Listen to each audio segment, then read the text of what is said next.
what was it like to deal with the shade room a lot, like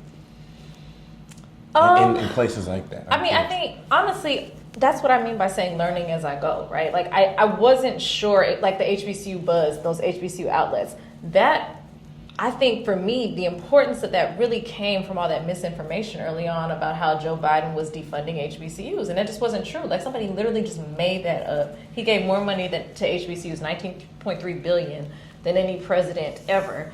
So it's like you kind of learn where folks are. And then we brought in HBCU journalism students because I was like, there are students at HBCUs that have papers and that have reach. And that's why we brought them in. And we did a press briefing. Like a lot of that just came from the issues of the day. Shade Room, at first, I don't really remember, obviously they had such a platform, you couldn't ignore them at all.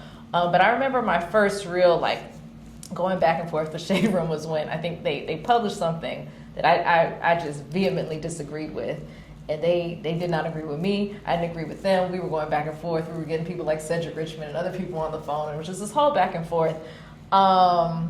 But I think we all came to the understanding that even though, they don't cater to us, they cater to their viewers. I have a job to do. At the end of the day, we're all here to support the culture, right? We're all here to make sure the culture is informed. We're all here to make sure that even if, we don't love the coverage is fair.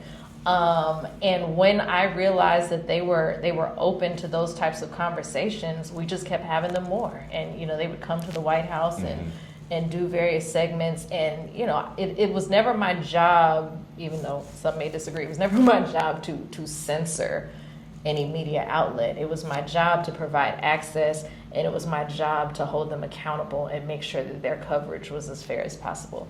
And that's what I tried to do with the Hollywood Unlocks and the Shade Rooms. But they're not held to the same journalistic standards as, say, the New York Times. And that was something that I had to learn. Because I'd be like, that's not right, this, that, and the other. And it's just like, that's what happened, and that's how we're going to tell it. Because we're going to tell it in a way that our audience understands. Like, we're not, they made it clear to me, like, we're not the New York Times. That's not what we're doing here. But coming from, traditional comms on the Hill, I'm just like, I want a retraction. I want to talk to your editor. Ain't no editor. You talking to me, I own it.